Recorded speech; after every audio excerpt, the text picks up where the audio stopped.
Issue 59, Stormbringer magazine. The Grunstock Thunderers storm onto the battlefield.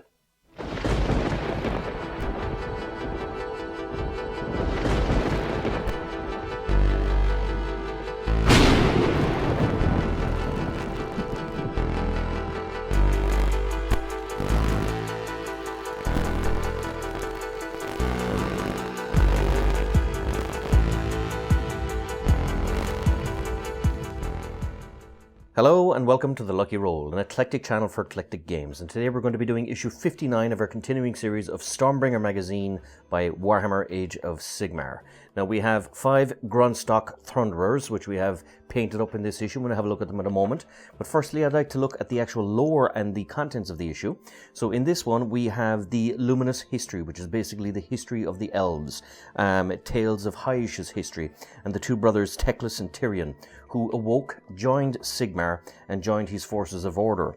But the most interesting thing about them is that they captured and bound the chaos god Slaanesh, because Slaanesh had taken all of the race of elves hostage.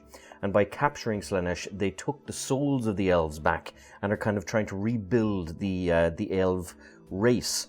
Now it's interesting because they're obviously their main focus is, of course, bringing back their race. So they don't have quite as much time for the forces of order as they did. Nevertheless, they are not without their enemies.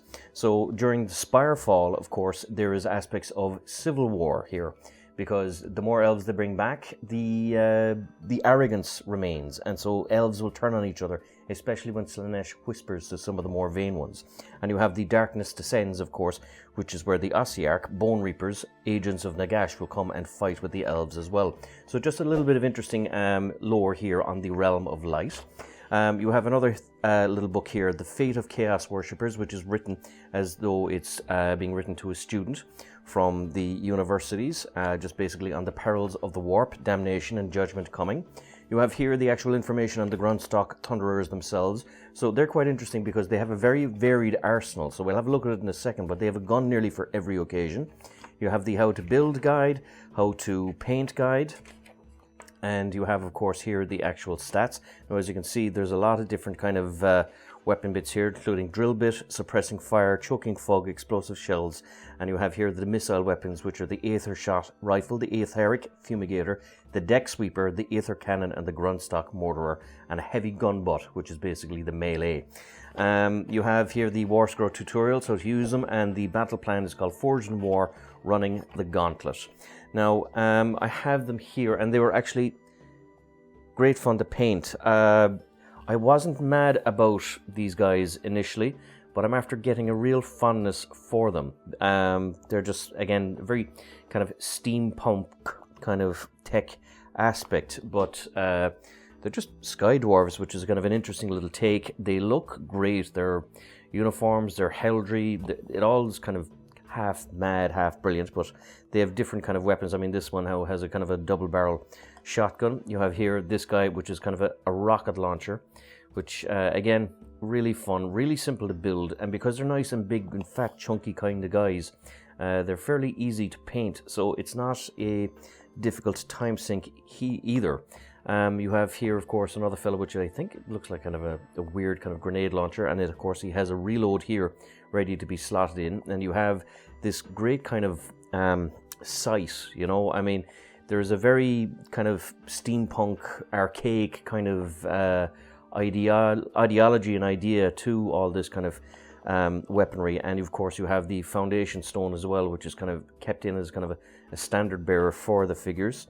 You have here, which was the drill bit, so I mean, or possibly an incinerator, but again, really cool little models, and very... I know that they say the Stormcast Eternals are kind of like the Space Marines of Age of Sigmar, but these guys would be, I suppose, kind of nearly the Sisters of Battle, in that they have all these power suits and kind of mad technology that kind of helps them kind of take down things much larger than themselves. And of course, this is my favorite weapon, which is, of course, the Deck Sweeper. So, of course, especially if you're kind of a nautical type of fighter, if you board an enemy ship, the first thing you want to do is be able to kind of let off a shotgun blast and kind of sweep loads of tightly packed soldiers away. So a really cool kind of little faction from the Grunstock Thunderers. And again, I wasn't mad about them initially, but I have to be honest with you, I'm coming round. When this collection is finished, perhaps, I might buy one of the big ships just to kind of have something nice for the guys. I don't know if I'll invest enough for an entire army, but there's certainly enough here to play, of course, with the other factions and make them part of the Alliance of the Order. But really cool little minis, and the more I work with them, the more I genuinely like them. As always, this is Sean from The Lucky Roll. If you enjoy these videos, please like, subscribe, all that good YouTube stuff. And until next time, good luck, God bless, and stay safe.